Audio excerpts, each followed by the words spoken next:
Guterres to make his speech.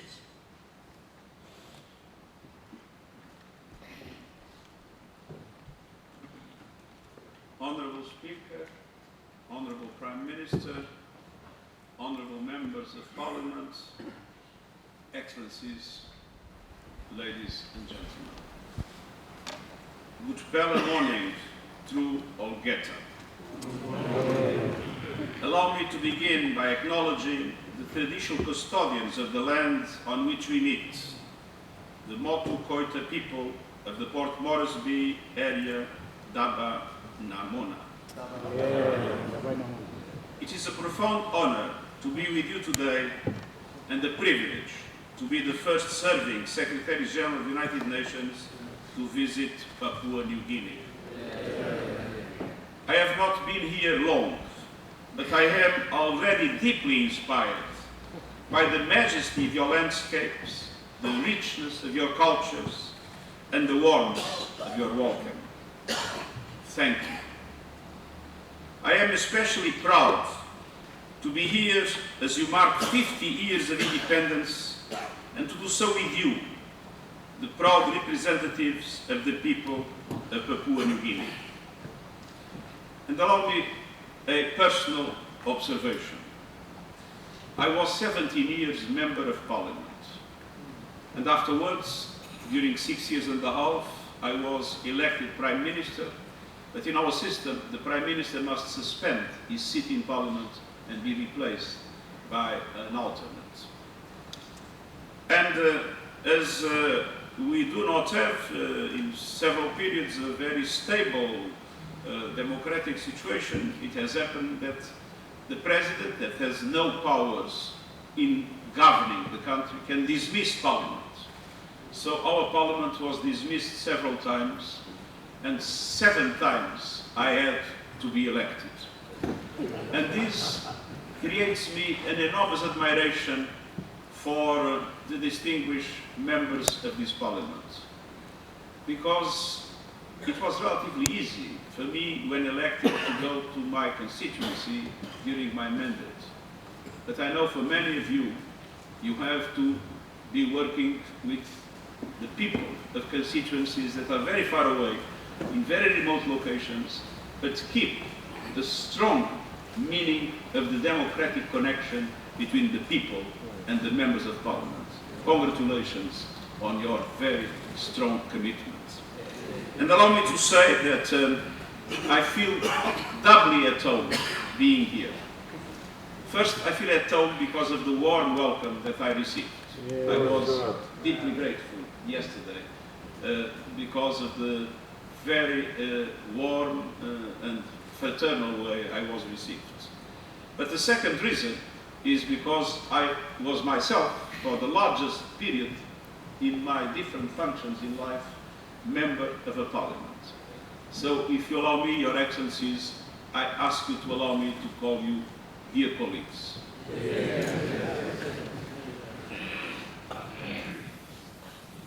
You are my Wantoks. Papua New Guinea is a country of tremendous diversity, a land of over 800 languages and countless traditions. And yet, you have a shared commitment to speak with one voice, to having one talk for peace, for dignity, and for progress. You are the champions of multilateralism and international solutions, and that spirit is urgently needed in our world today. Honourable Members of Parliament, we meet at a time of global turmoil. Progress against poverty has stalled. Barbarous conflicts unfold on live stream. The climate crisis is accelerating, with extreme weather and rising sea levels threatening communities around the globe, affect the people of Papua New Guinea know all too well. Geopolitical tensions, runaway technologies, growing inequalities, and shrinking democratic space have converged into a volatile new global reality. In the face of these storms, Papua New Guinea offers a number of powerful lessons to the world. The first is the art of forging consensus through dialogue. For the past half century, you have worked to have a single nation, out of many traditions, many islands, many tongues. One people, one nation, one country. Of course, that task is not easy, but you are determined to move forward step by step. Last Saturday marked the 21st anniversary of the Bougainville Peace Agreement. This conflict left deep scars, but for more than 2 decades, Papua New Guinea and Bougainville have stayed the course of peace. You have shown the world the path of healing through dialogue, perseverance, and mutual respect.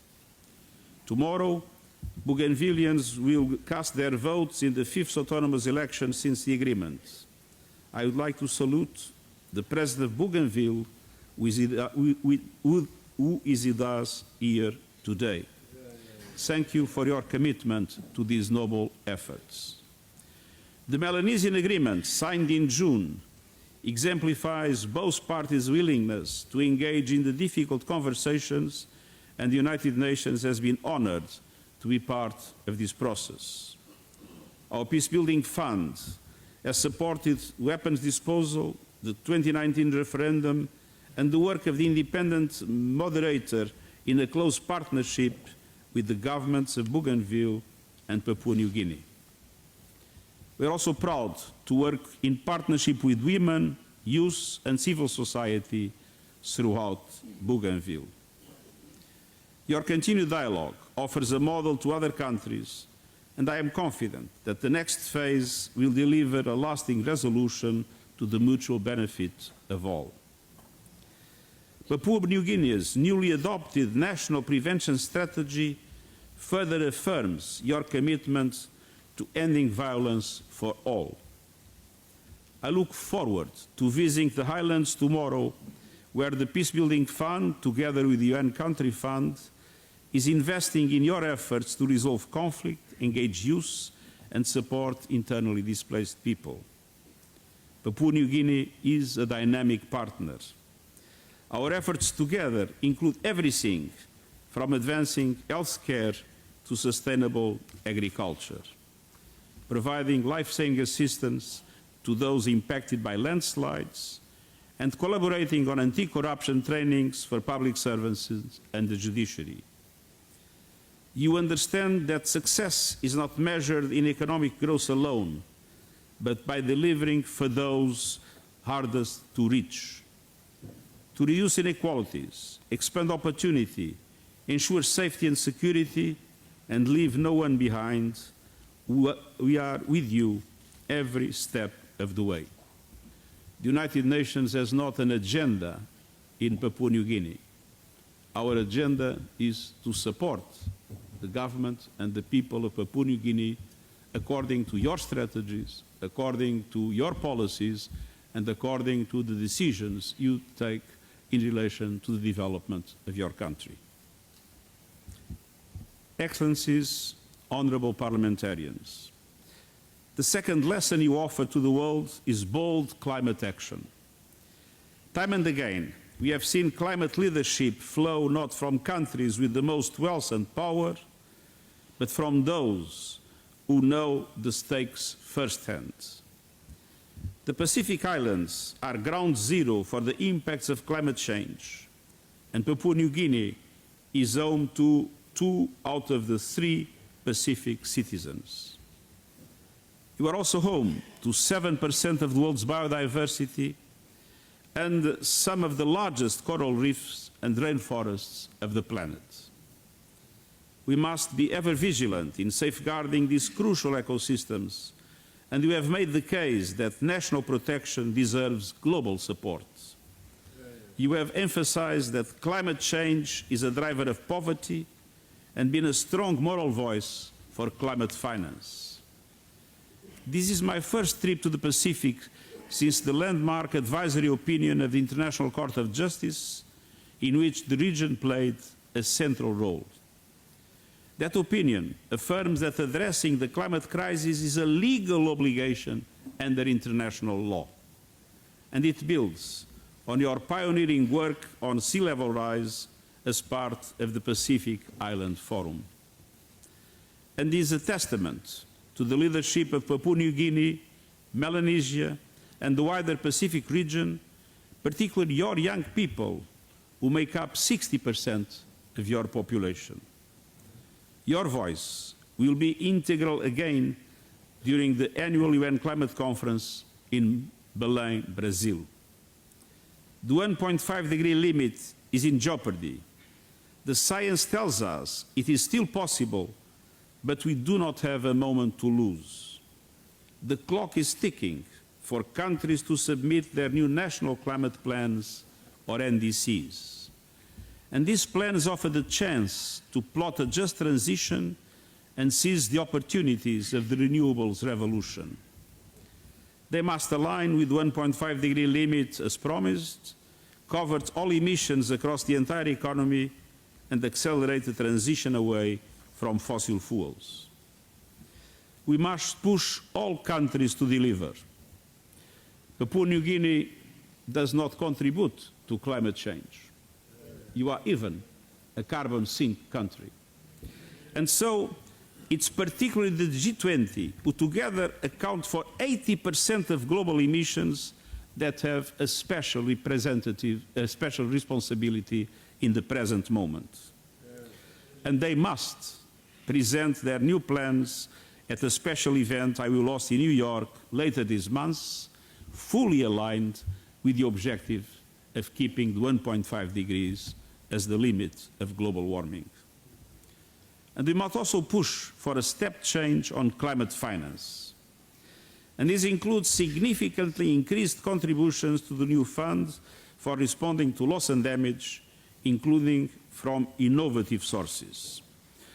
Allow me again to tell you a remarkable true story that shows how difficult it is to force developed countries to commit with their resources to our common goal in climate action. When the Loss and Damage Fund was formed, was decided in the COP in Dubai, there was a first pledging conference. The amounts pledged, especially by developed countries, were equivalent to the contract of the best played American basketball player. And that shows that indeed a lot must be done to make the Loss and Damage Fund a reality, able to support countries like yours. We must tell developed countries that this is not the time for petty contributions. We must find innovative forms of financing, putting levies on fossil fuels, putting levels on transportation, doing maritime transportation, doing other forms of collecting funds, but we absolutely must create the conditions for a country like yours to have the necessary resources to face the negative impacts of climate change.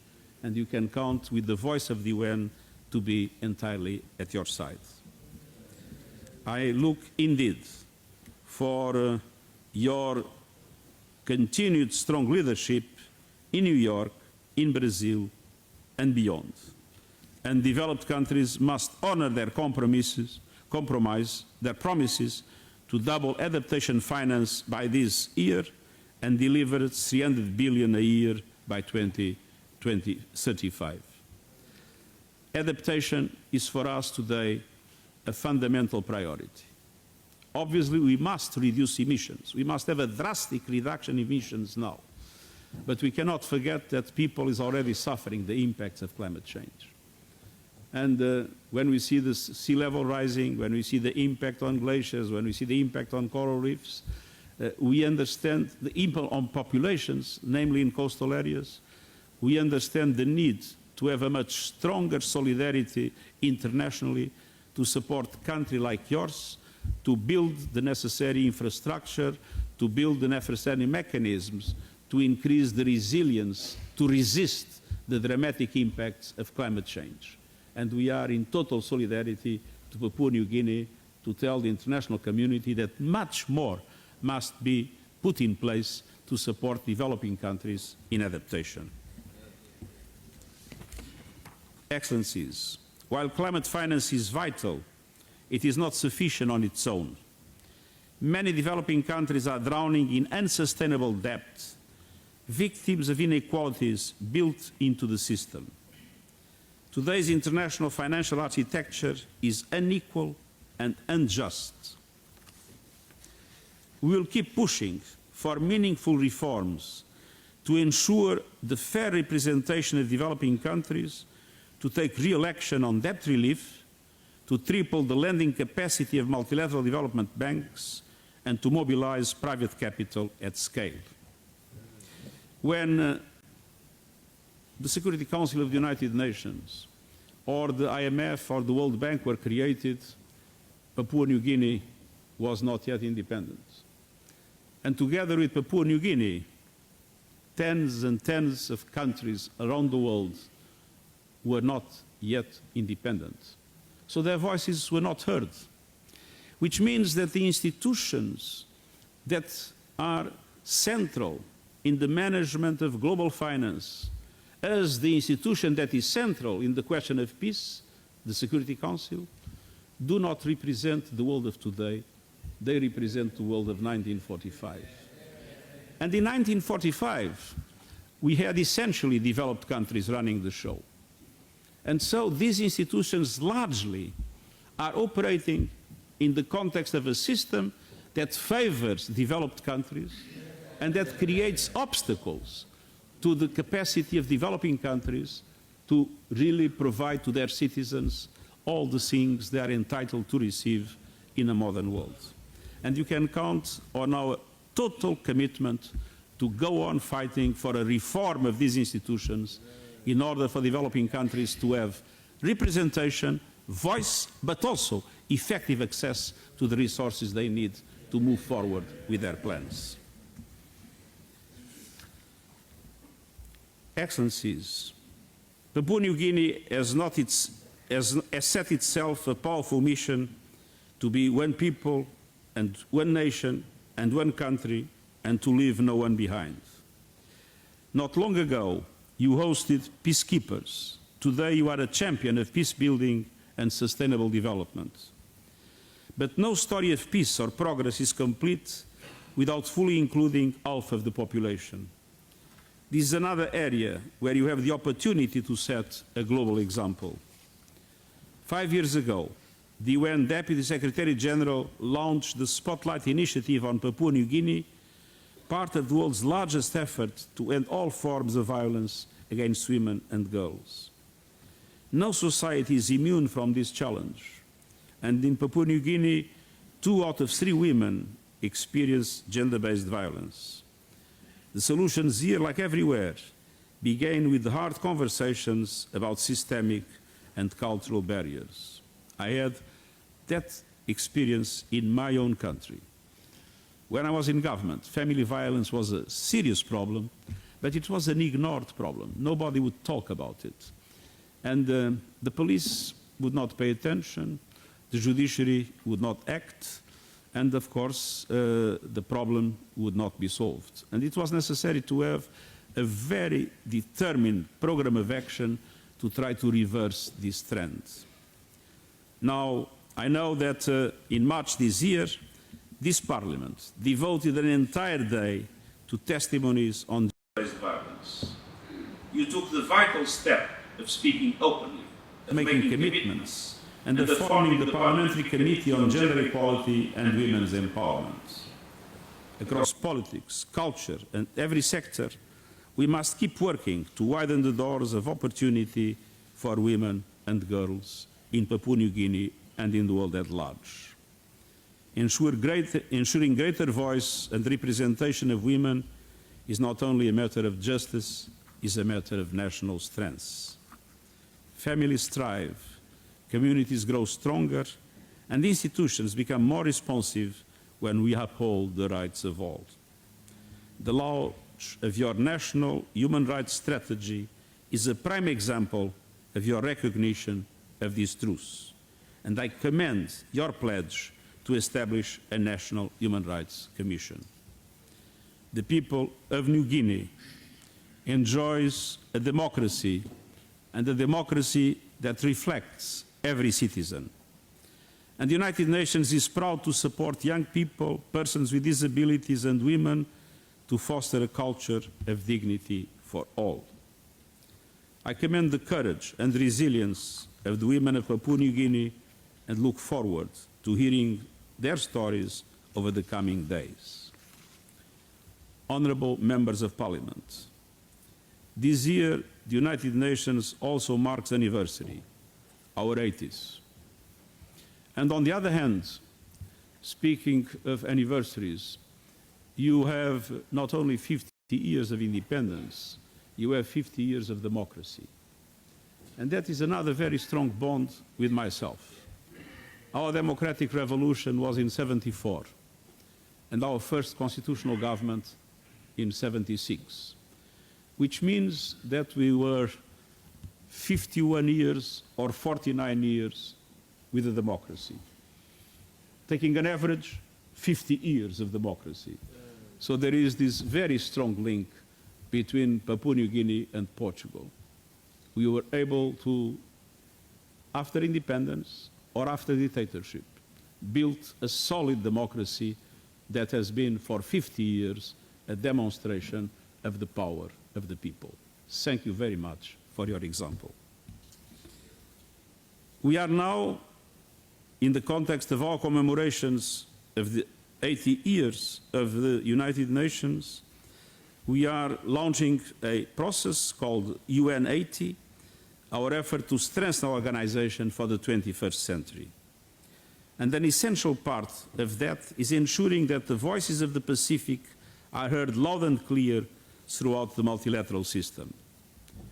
On your anniversary, you took look to the future. In just 50 years, Papua New Guinea has undertaken a daunting task: to forge a single nation from profound diversity. That is a journey with peaks and valleys like the highlands themselves. It is a path that demands courage and vision to walk, and the United Nations is proud to accompany you and to be in total solidarity with you on every step. Your story is a proof that when embraced with shared purpose and respect, our differences can be our greatest strengths. One talks, let's keep talking, for your people, for our planet, and for our shared future. Thank you, Tumas Olgeta.